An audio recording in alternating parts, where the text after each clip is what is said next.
I've got an AI tool to help basically do the revive method. What this tool is going to help is you guys could feed it in there, and then it's going to be like, all right, this is a deal. If it's not, it's going to give you feedback on why it doesn't work and where you might need to be. So does that sound like a helpful tool for you guys to be able to use? So today, guys, I'll give you a little glimpse into what we're going to go through today. We've been talking AI for the last 3 weeks, and I've been building this really cool tool, and I want to show it to you guys today. So I've got an AI tool to help basically do the revive method. I have two different models, right? One's more fix and flip revive method. One's more multifamily, or it could be single family, like buy and hold model. I've written a lot of logic and scenarios in there for like buy and hold. So I really built it for my team so we could start like screening out deals because we're always getting them. But I wanted to share with you guys. So you guys who are always hustling, bird dogging, who wants to be a bird dog out there? Anybody else like want to start bird dogging, make some money, bringing deals to people? So the problem with bird dogging, or as an operator or a buyer, right, doing deals like me, the problem with bird dogging is you get all these deals and you're like, oh, sorry, this doesn't help me, and you spend a bunch of time, and all you do all day is underwrite a bunch of bad deals. So what this tool is going to help is you guys could feed it in there, and then it's going to be like, all right, this is a deal. And if it is, my team's going to jump into it, and we're going to see if we can take it down. If it's not, it's going to give you feedback on why it doesn't work and where you might need to be. So maybe you could go back to the seller and negotiate, or maybe whatever it might be. You guys could go get that input. So does that sound like a helpful tool for you guys to be able to use to go bring me some deals so we could do some deals together? Okay, so that's what I'm going to walk through. I'm literally going to just like pull up a couple deals, show you guys how I built this out. And then we're going to get these inputs and just start plugging them in here. Then we can test out the model, okay? We'll just do like a case study, then I can pull back the model. And we're still iterating it. The cool thing is like me and Mike Asher are working together to like feed in, like we're doing deals all the time and we're evaluating them. So the cool thing is we get the more data, as you guys know, the more data a ChatGPT or any sort of AI has, the more effective it is. So I'll kind of show you guys how you guys can see me build it out on the fly. Does that sound good? All right, you guys ready for it? Okay, so I was starting to work with it and play with it just right now. So I'm gonna let's just go show you it in real time, how I would use it, okay? So I'll share my screen. And if you guys want the link to this, I'll let you guys know once I go through this, how I wanna be able to share it with you guys so you guys can use it as a resource and also ultimately so we can do more deals together. All right, so here is the current one that I have, okay? I don't know if you guys could see how I was doing this as I was going. I tried to share my screen, but I'll kind of talk through what I did. So literally all I did was the initial thing is I just said, help me evaluate this property. Please pull everything you can from Zillow. Here's the link, right? And check this out. As you guys can see, like I had the answers that she didn't even have, right? It knew that was 6 efficiencies, total area, year built, listing price, okay? 600 per unit. See, it already started underwriting this thing for me. So it's saying 600 per unit. There we go. Utilities are paid by the landlord. Good income. So it starts running numbers, right? This is telling me how much we make per year.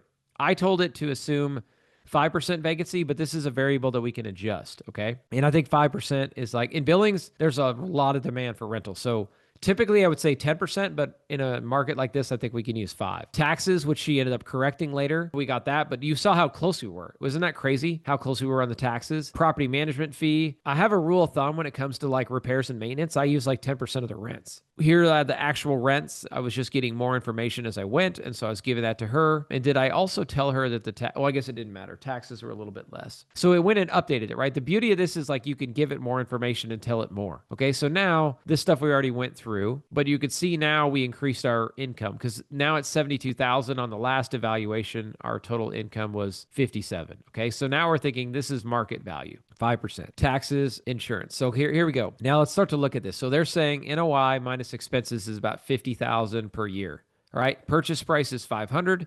This is now, if you guys are running a cap rate, you'll see the cap rate is 10.1%. Okay, that's just simply the net operating income divided by the purchase price. Okay, that's where the cash on cash is. I still got to tweak this because it doesn't know cash on cash because we haven't told it how to do a loan. So here we go. Let's try this now. Taxes. Okay, I did tell it the taxes. Okay, so use a commercial loan that has a 30-year amortization, because that's what I'm typically seeing on our loans, and is at 7.2%. Actually, let's just call it a DSCR loan, because you guys are probably more used to that. Use a DSCR loan. And let's assume that we are going to have to put in 100,000. Let's say we need to put 100,000 in repairs. So the total loan amount is 600K. Okay. So I think I gave it interest rate. I gave it amortization. This should be enough. And then, okay, assume we are putting 25% down.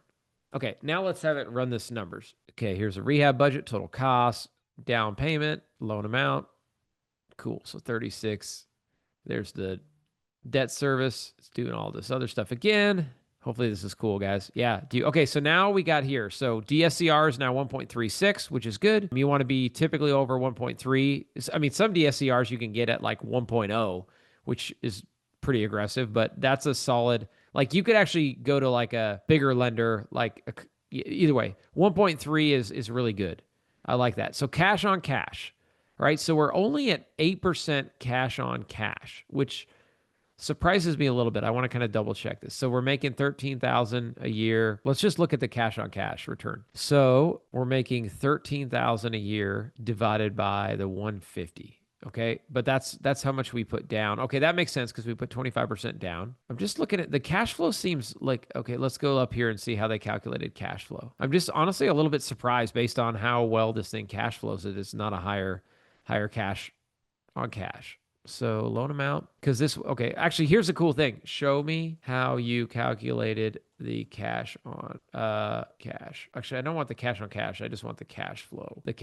And this will give us a little bit so we can double check this, okay? So NOI was this, annual debt service 36, okay? Yeah, that makes sense. Okay, so cash on cash 8.8%. That is correct. So the only thing I don't love about this deal as it sits right now is that's pretty low cash on cash. But guys, here's kind of my criteria, right? So my criteria is I want cap rate. I want to be above 10%. So cap rate's a little bit under 10%, which I like to get. The DSCR looks good. Cash on cash returns a little bit low.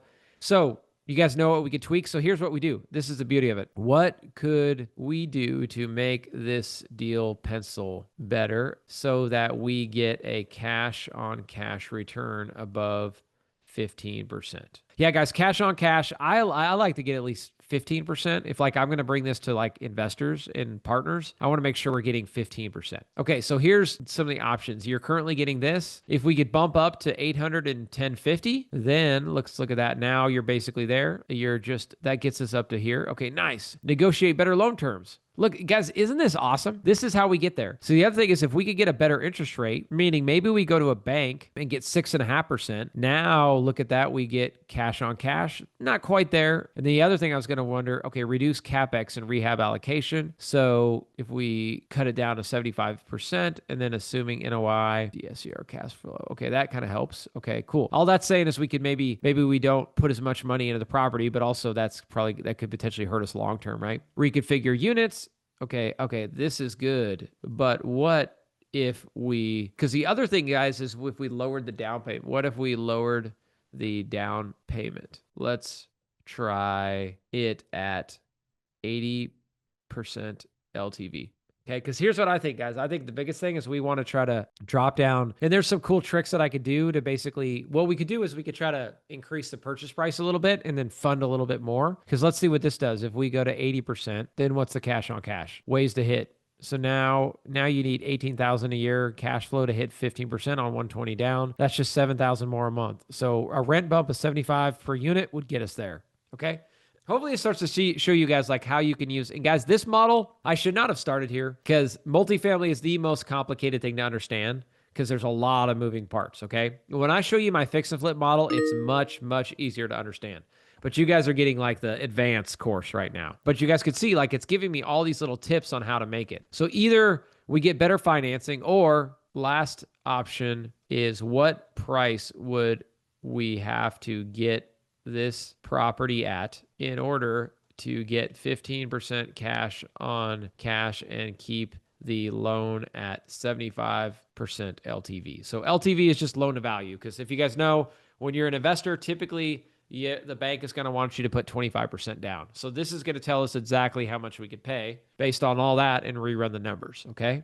Let's see what it comes out with. So the math yields 525. Okay. And if we're putting 100K in it, it means we got to get it for 426. Is that out of the realm right now when they just dropped it to 429? Possibly not, as you guys could see. What do you think is the biggest question mark I need to go answer on this property? What would you guys guess? What's the one thing I need to know that is a variable that I don't really have narrowed in yet that will have a huge impact on this? What is the renovation? So I need to get my contractor over there and him to check it out. I like my contractor too much. I'm not going to call him and tell him to get over to a house in 2 hours. So we'll probably wait for him to go next week. But that's going to be the biggest thing, guys. We need to figure out, would 100,000 on that property, would that get it rent ready? Because there might not, it might just be a lot of cosmetic and deferred stuff. I mean, if I'm not having to replace HVAC and roofs and repair foundations and do all this crazy stuff, like there might be a chance we could put 50K into it. And now you guys see, basically to get the cash on cash return to work, we need to be at a total of 526. Okay. So if we can get that rehab down, I think that's one of the best options. This was the perfect case study, and I did not plan for it to go like this, but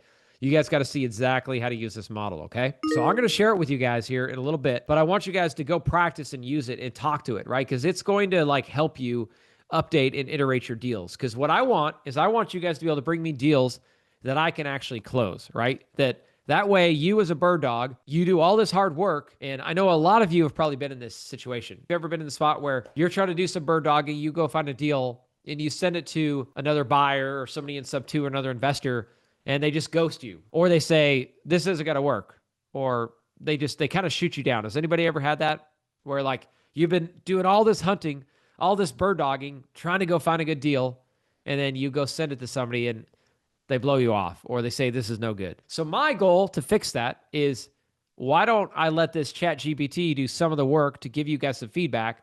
That way, once you get a pass, and it's like, yes, this is a deal, it's automatically going to go to my underwriting team, so we could start jumping in and figuring out how could we actually do this? Because as you guys could probably imagine, on our side, we're an investor and we get all these deals, and a lot of them are no good. Because as you guys know, there's a ton of deals that get thrown around in sub 2, and a lot of them are not very good, or they're just trying to sell somebody else's deal. This is a good way to vet it. And if all else, I want to give you guys the little input or the tweaks that you need to go. Because if you're negotiating with the seller, I want you to know, like, what inputs can you tweak? You guys saw me tweak a couple, right? Could I drop purchase price? Maybe if we're doing seller financing, would the seller be willing to carry back a little bit more? All right. These are all little inputs that we can kind of go tweak and change. Okay. And maybe you guys could take these down, but at the end of the day, I know there's a lot of people in this community that like are looking to find deals, and I want to go find a deal, but I got to finance it. Right. But if you don't have the investors and the capital behind you, you're stuck either wholesaling or trying to partner. So anyway, I want to provide opportunities for you guys to, when you find a good deal, we could take it down. All right. Hopefully this tool I gave to you guys today, now you guys can start plugging deals in there and we can help you close them. My thing is, there's lots of AI out there, but it's like, how do you actually implement it? So I'm hoping what I showed you guys today, you can actually use and implement.